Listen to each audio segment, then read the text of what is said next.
राहुल गांधी ने live press meet में कहा कि पूरे देश को धकेला जा रहा है, मारा जा रहा है, पीटा जा रहा है। मुझे एक छोटा सा धक्का लग गया तो क्या बड़ी बात है, मैं किसानों और मजदूरों के साथ खड़ा रहूंगा।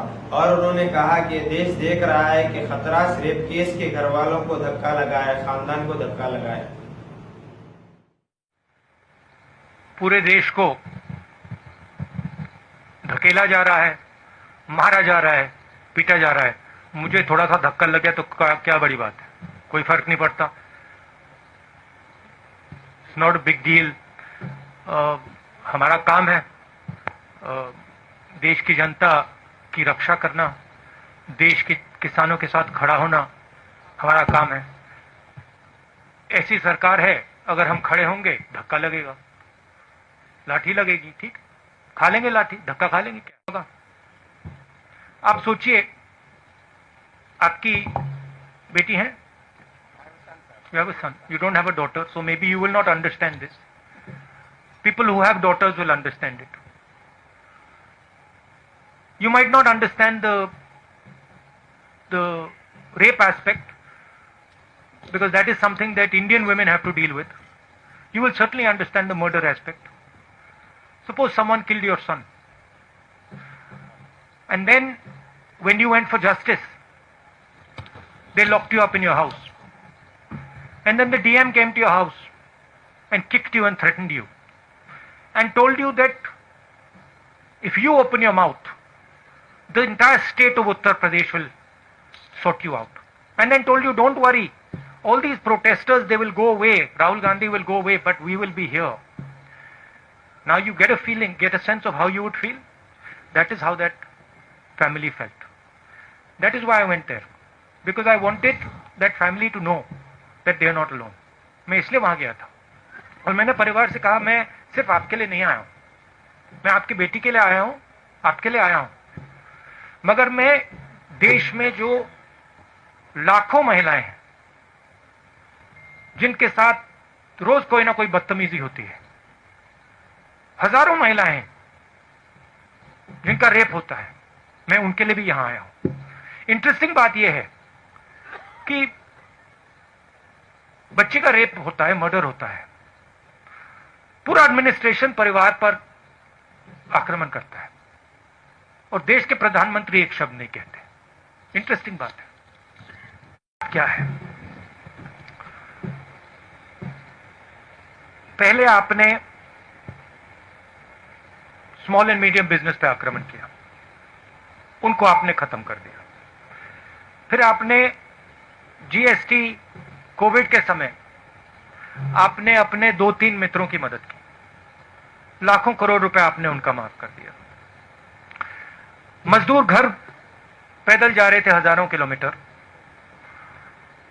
पानी नहीं था, भोजन नहीं था, आपने एक शब्द नहीं बोला, उनको आपने वार्निंग ही नहीं दी, एक दिन वार्निंग नहीं दी। कमरे में बैठे आपने कहा लॉकडाउन होगा, लॉकडाउन कर दिया, मर गए वो। 100-200 लोग वैसे ही मर गए। आपने जो देश की रीढ़ की हड्डी है, जो इस देश को रोजगार देती है, स्मॉल एंड मीडियम बिजनेसेस को खत्म कर दिया है। ये देश, और आप देखना, मैंने फरवरी में कोरोना की बात की थी, उन्होंने कहा राहुल गांधी मजाक कर रहा है। अब देखिए, समझ किसको है किसको नहीं है। एक व्यक्ति आपको कह रहा है, फरवरी में कह रहा है कि कोरोना से हिंदुस्तान की इकोनॉमी, हिंदुस्तान के लोगों पर बहुत जबरदस्त चोट लगने वाली है, और दूसरा व्यक्ति कह रहा है 22 दिन में ये लड़ाई जीती जाएगी। समझ किसको है ये तो आपको जज करना है, मैं तो नहीं कहूंगा।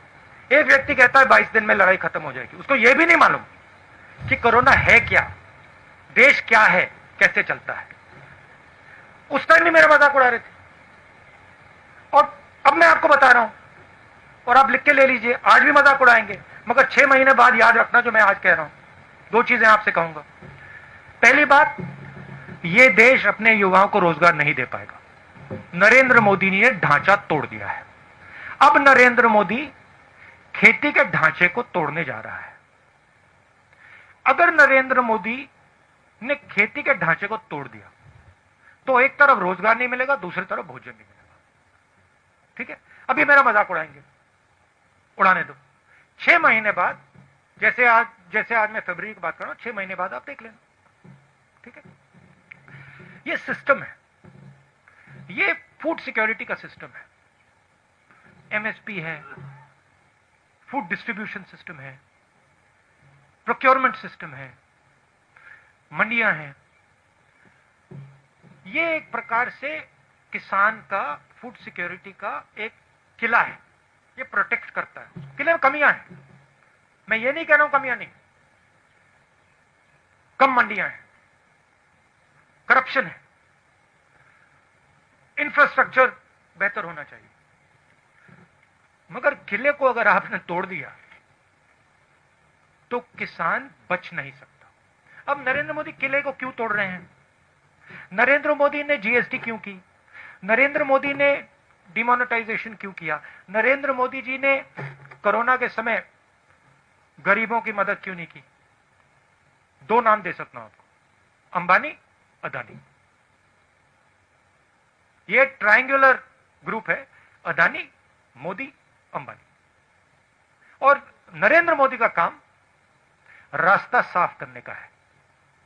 उनको ऑर्डर दिया गया है कि स्मॉल एंड मीडियम बिजनेसेस को खत्म करो, किसानों को खत्म करो, मजदूरों को खत्म करो और हमारे लिए रास्ता खोलो।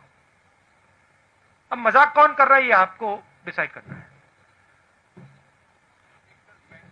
Raman ji, I'll come back to you. We have to. I'll come back to you. We'll give you a second एक question. सेकंड, क्या भाई?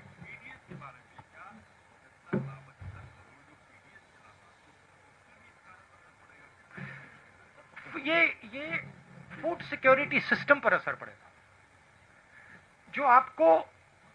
जब आप अनाज खरीदते हो मार्केट में, आप खरीदते हो, जो आपको प्राइस मिलती है वो प्राइस आपको इसलिए मिलती है क्योंकि ये स्ट्रक्चर है।